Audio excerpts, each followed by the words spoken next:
ಇಲ್ಲ. ಎಲ್ಲರೂ ಬೆಳಗ್ಗಿಂದನೇ ಬಂದು ನಮಗಿಂತ ಮೊದಲೇ ಬಂದು ಇಲ್ಲಿ ಕಾಯ್ಕೊಂಡಿದ್ದು ಈ ಸಮಾರಂಭನ ಯಶಸ್ವಿ ಮಾಡಿಕೊಟ್ಟಿದ್ದೀರಾ. ಹಂಗಾಗಿ ಯಾರನ್ನೂ ಹೆಚ್ಚಿಗೆ ಕಾಯಿಸೋದಿಲ್ಲ. ಇನ್ನ ಊಟ ತಯಾರಾಗಿದೆ, ಎಲ್ಲರಿಗೂ ಊಟ ಸಿಗುತ್ತೆ. ಮತ್ತೆ ಎಲ್ಲರೂ ಊಟ ಮಾಡಿಕೊಂಡೇ ಈ ಕಾರ್ಯಕ್ರಮದಲ್ಲಿ ಕೊನೆಯಲ್ಲಿ ನಮಗೆಲ್ಲರಿಗೂ ಆಶೀರ್ವದಿಸಿ ಹೋಗ್ಬೇಕು ಅಂತ ನಾನು ಬಯಸ್ತಾ ಇದ್ದೀನಿ. ನಮ್ಮ ಒಂದು ಈ ದಿಟ್ಟ ಕನ್ನಡಿಗರ ರಕ್ಷಣಾ ವೇದಿಕೆ ಇದು ಒಂದು 4 ವರ್ಷಗಳಿಂದ ನನ್ನ ಹೆಗಲ ಬೆನ್ನ ಮೇಲೆ ಹಾಕೊಂಡು ಬಂದಿದ್ದೀನಿ. ಅದಕ್ಕೆಲ್ಲ ನನಗೆ ಸಹಕಾರ ಕೊಟ್ಟಂತ, ಬೆಂಬಲ ಕೊಟ್ಟಂತ ನಮ್ಮ ರಘುಪತಿ ಅಣ್ಣನವರಿಗೆ ಮೊದಲನೇದಾಗಿ ಅವರಿಗೆ ಸಾಷ್ಟಾಂಗ ನಮಸ್ಕಾರವನ್ನ ಮಾಡ್ತಾ, ಅದೇ ರೀತಿಯಾಗಿ ಇನ್ನೂ ನನ್ನ ಸಂಘಟನೆಗೆ ಸಹಾಯ ಮಾಡಿದಂತ ಇನ್ನೂ ಸುಮಾರು ಜನ ನನಗೆ ಈ ಸಂಘಟನೆಯಲ್ಲಿ ಬರಬೇಕಾಗಿತ್ತು, ಅವರ ವೈಯಕ್ತಿಕ ಕಾರಣಗಳಿಂದ ಬಂದಿಲ್ಲ. ಅವ್ರಿಗೂ ನನ್ನ ಸಾಷ್ಟಾಂಗ ನಮಸ್ಕಾರನ ಮಾಡ್ತಾ, ನಿಮ್ಮೆಲ್ಲರ ಒಂದು ಹೃದಯದಲ್ಲಿ ಮೊದಲನೇದಾಗಿ ನಾನು ಬೆಲೆ ಕೊಡುವಂತ ಈ ನನ್ನ ಕನ್ನಡ ತಾಯಿಗೆ ಸಾಷ್ಟಾಂಗ ನಮಸ್ಕಾರ ಮಾಡ್ತಾ, ಅದೇ ರೀತಿಯಾಗಿ ಈ ಒಂದು ಸಮಾರಂಭದಲ್ಲಿ ಈ ಒಂದು ದಿಟ್ಟ ಕನ್ನಡಿಗರ ರಕ್ಷಣಾ ವೇದಿಕೆ ಕಟ್ಟಬೇಕಾದರೆ, ಇದನ್ನು ಇಷ್ಟು ದಿಟ್ಟವಾಗಿ ನಿಲ್ಲಬೇಕಾದ್ರೆ ಮೊದಲನೇದಾಗಿ ನಾನು ಗೌರವಿಸುವಂತ ಈ ಒಂದು ಕನ್ನಡ ಶಾಲೆಗೆ ನನ್ನ ಒಂದು ಮುತ್ತು ಕೊಡುತ್ತಾ, ಈ ಒಂದು ಗೌರವದ ಸೂಚಕವಾದಂತ ಒಂದು ಶಾಲೆಗೆ ಮುತ್ತು ಕೊಡುತ್ತಾ ನಾನು 2 ಮಾತುಗಳನ್ನ ಮಾತಾಡ್ತೀನಿ. ನನ್ನ ತುಂಬಾ ದೊಡ್ಡ ಆಲೋಚನೆ ಇಟ್ಕೊಂಡು ಈ ಸಂಘಟನೆ ಮಾಡಿದ್ದೀನಿ, ತಮಾಷೆಗಂತೂ ಮಾಡಿಲ್ಲ. ಯಾವುದೇ ಕಾರಣಕ್ಕೂ ಇದು ಏನೋ ಬೇರೆ ಸಂಘಟನೆಗಳ ತರ ಕಟ್ಟಬೇಕು, ದುಡ್ಡು ಕಾಸು ಸಂಪಾದನೆ ಮಾಡಬೇಕು, ಹಣ ಸಂಪಾದನೆ ಮಾಡಬೇಕು ಅನ್ನೋ ಒಂದು ಆಲೋಚನೆ ಇಟ್ಕೊಂಡು ನಾನು ಮಾಡಿಲ್ಲ.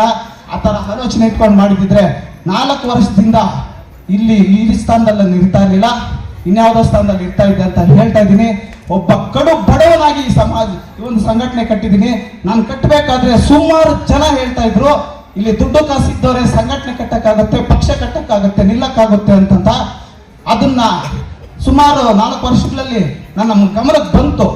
ಆದ್ರೂ ಛಲ ಬಿಡದೆ ನಮ್ಮ ಅಣ್ಣನವರಿದ್ದಾರೆ, ಅವ್ರು ನಮ್ಮ ಸಹಕಾರ ಕೊಡ್ತಾರೆ ಅಂತೇಳಿ ಚಿಕ್ಕ ಪುಟ್ಟ ಒಂದು ಸಮಾಜ ಸೇವೆಗಳು ಮಾಡ್ಕೊಂತ, ಶಾಲೆಗಳಲ್ಲಿ ಮಕ್ಕಳಿಗೆ ಪುಸ್ತಕಗಳು, ಪೆನ್ನುಗಳು ಅಂತ ಕೊಡ್ತಾ, ನಮ್ಮ ಒಂದು ಆಲೋಚನೆಗಳಲ್ಲಿ, ವಿಧಾನಗಳಲ್ಲಿ ಬೇರೆ ಸಂಘಟನೆಗೆ ಮಾದರಿಯಾಗಿ ತಗೊಂಡು ಹೋಗ್ಬೇಕು ಅಂತ ಈ ಸಂಘಟನೆನ ಇಲ್ಲಿವರೆಗೂ ತಗೊಂಡು ಬಂದಿದ್ದೀನಿ. ಇವತ್ತು ನನ್ನ ನಂಬಿ ಸುಮಾರು ಜನ ಬಂದಿದ್ದೀರಾ, ಒಳ್ಳೆಯವರು ಬಂದಿದ್ದೀರಾ ನನ್ನ ಜೊತೆನಲ್ಲಿ. ಆ ಒಂದು ಖುಷಿನೋ ಏನೋ ಗೊತ್ತಿಲ್ಲ, ಆ ಒಂದು ಸಂತೋಷನೋ ಗೊತ್ತಿಲ್ಲ. ಅದಕ್ಕೆ ನಾನು ಕೋಲಾರ ಜಿಲ್ಲಾ ಸಮಾವೇಶಕ್ಕೆ ಕರೆ ಕೊಟ್ಟಿದ್ದು. ಆ ಕರೆ ಕೊಟ್ಟಿದ್ದಕ್ಕೆ ಇವತ್ತು ಸಕ್ಸಸ್ ಆಗಿದೆ, ಯಶಸ್ವಿ ಆಗಿದೆ. ಅದಕ್ಕೆ ಎಲ್ಲರಿಗೂ ನಾನು ಚುರುಣಿ ಹೇಳ್ತೀನಿ. ಈ ಒಂದು ಸಮಾವೇಶದಲ್ಲಿ ಇಷ್ಟೊಂದು ಹೆಣ್ಣು ಮಕ್ಕಳು ಭಾಗವಹಿಸಿದ್ದಾರೆ ಅಂತಂದ್ರೆ, ನಾನು ನಮ್ಮ ಸುರೇಖಾ ರೆಡ್ಡಿ, ಡಾಕ್ಟರ್ ಸುರೇಖಾ ರೆಡ್ಡಿ ಮೇಡಮ್ ಅವ್ರನ್ನ ರಾಜ್ಯಾಧ್ಯಕ್ಷ, ಜಿಲ್ಲಾಧ್ಯಕ್ಷ ಯಾಕೆ ಮಾಡಿದೆ ಅಂತಂದ್ರೆ, ಅದಕ್ಕೂ ಒಂದು ವಿಚಾರಣೆ ಕೊಡ್ತೀನಿ.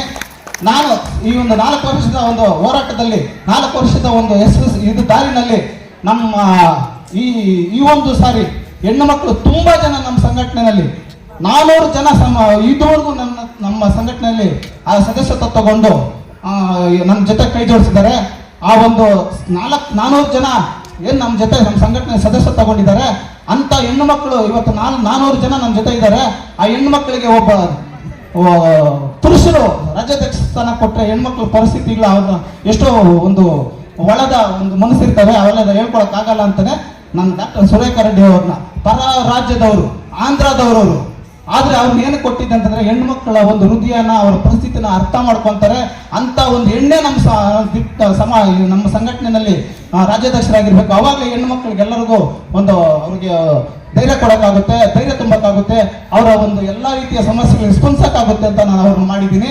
ಆದ್ರೆ ಅವ್ರಿಗೆ ಕಾರಣ ಬರೋದಿಲ್ಲ ಅಂತ ಗೊತ್ತಿದ್ರೆ ನಾವು ಅವ್ರು ಮಾಡಿದ್ದೀನಿ. ಅದಕ್ಕೂ ಕಾರಣ ಏನು ಗೊತ್ತಾ, ನಾವು ಬೇರೆ ಸಂಘಟನೆಗಳ ತರ ಬೇರೆ ಭಾಷೆಯ ವಿರೋಧಿಸುವಂತ ಸಂಘಟನೆ ಅಲ್ಲ, ನಮ್ಮದು ಮಾದರಿ ಸಂಘಟನೆ ಅಂತ ಹೇಳಿದ್ದೀನಿ.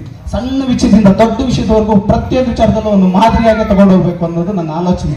ಇವತ್ತು ಏನು ನಾನು ಇನ್ನೊಂದು 20,000-30,000 ಖರ್ಚು ಮಾಡಿದ್ರೆ ಇನ್ನೂ ದೊಡ್ಡದಾಗಿರುವಂತ ಕಲಾವಿದರನ್ನು ತಗೊಂಡ್ಬಂದು ಇಲ್ಲಿ ಹೆಸರುವಾಸಿಯಾಗಿರುವಂತ ಕಲಾವಿದರ ಜೊತೆ ನಾನು ಇಲ್ಲಿ ಸಾಂಸ್ಕೃತಿಕ ಕಾರ್ಯಕ್ರಮ ಮಾಡಿಸ್ಬೋದಾಗಿತ್ತು. ಆದ್ರೆ ಹೆಸರು ಮಾಡಿರೋರು ಬೇಕಾಗಿಲ್ಲ, ಬೆಳೆಯುವಂತ ಹುಡುಗರು ಬೇಕು.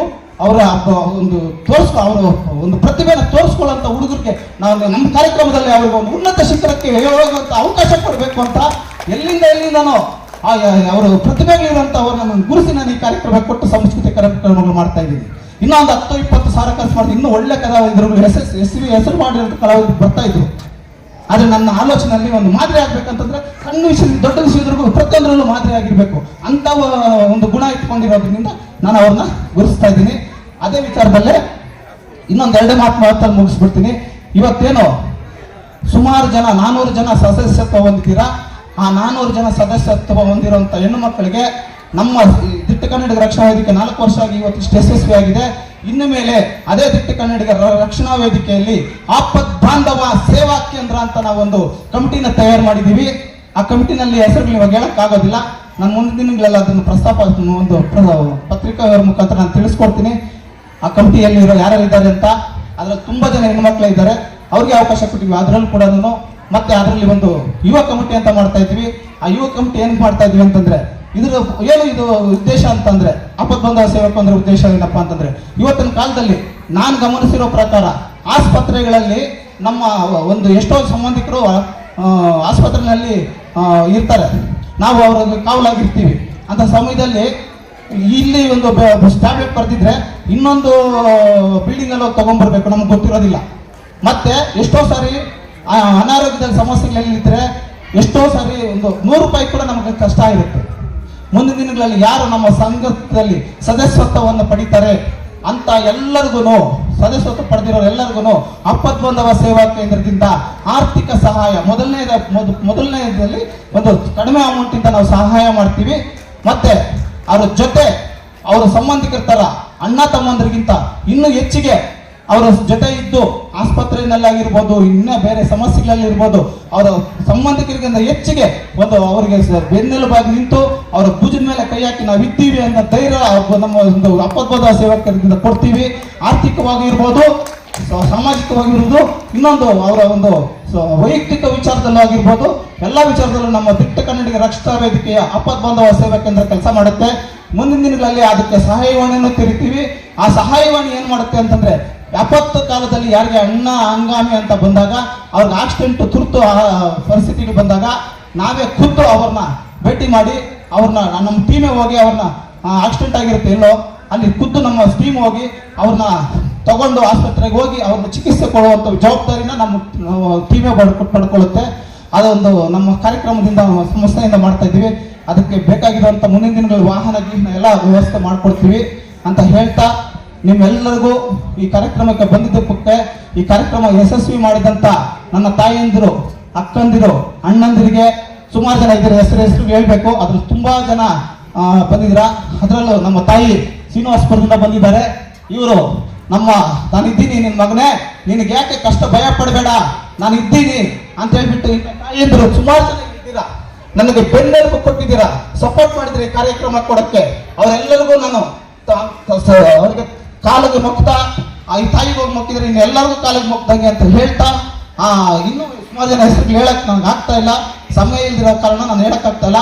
ಮುಂದಿನ ದಿನಗಳಲ್ಲಿ ಅವ್ರನ್ನೆಲ್ಲರೂ ನಾನು ಎದೆನಲ್ಲಿ ಇಟ್ಕೊಂತೀನಿ, ನನ್ನ ಒಂದು ಅವರ ಪಾದ ಧೂಳಾಗಿರ್ತೀನಿ ಅಂತ ಹೇಳ್ತಾ, ನಿಮ್ಮೆಲ್ಲರಿಗೂ ವಂದಿಸ್ತಾ ಈ ಒಂದು ಪುಟ್ಟ ಭಾಷೆಯನ್ನು ಮಾತಾಡೋಕ್ಕೆ ಅವಕಾಶ ಕೊಟ್ಟಂತ ನಿಮ್ಮೆಲ್ಲರಿಗೂ ಈ ಕಾರ್ಯಕ್ರಮದ ಪರವಾಗಿ, ಇಲ್ಲಿ ಗಣ್ಯರ ಪರವಾಗಿ ವಂದಿಸ್ತಾ, ನಿಮ್ಮೆಲ್ಲರಿಗೂ ಮತ್ತೊಮ್ಮೆ ಜೈ ಹಿಂದ್, ಜೈ ಕರ್ನಾಟಕ ಮಾತೆಗೆ, ಜೈ ದಿಟ್ಟ ಕನ್ನಡಿಗರಿಗೆ, ದಿಟ್ಟ ಕನ್ನಡಿಗರ ರಕ್ಷಣಾ ವೇದಿಕೆಗೆ, ದಿಟ್ಟ ಕನ್ನಡಿಗರ ರಕ್ಷಣಾ ವೇದಿಕೆಗೆ, ಆಪತ್ ಬಾಂಧವ ಸೇವಾ ಕೇಂದ್ರಕ್ಕೆ. ಬೆನ್ನೆಲುಬು ನಮ್ಮ ಸಂಘಟನೆಗೆ ಪರವಾಗಿ ತಗೊಂಡ್ಬಂದಿದ್ದಾರೆ. ಅವರಿಗೆ ಒಂದೆರಡೇ ಮಾತು ಮಾತಾಡಕ್ಕೆ ಅವಕಾಶ ಕೊಡ್ತೀನಿ. ಅವ್ರಿಗೆ 2 ಮಾತು ಮಂತ್ರಿ ಹತ್ರ ಹಂಚ್ಕೊಳ್ಳಕ್ಕೆ ಇಷ್ಟಪಡ್ತೀನಿ.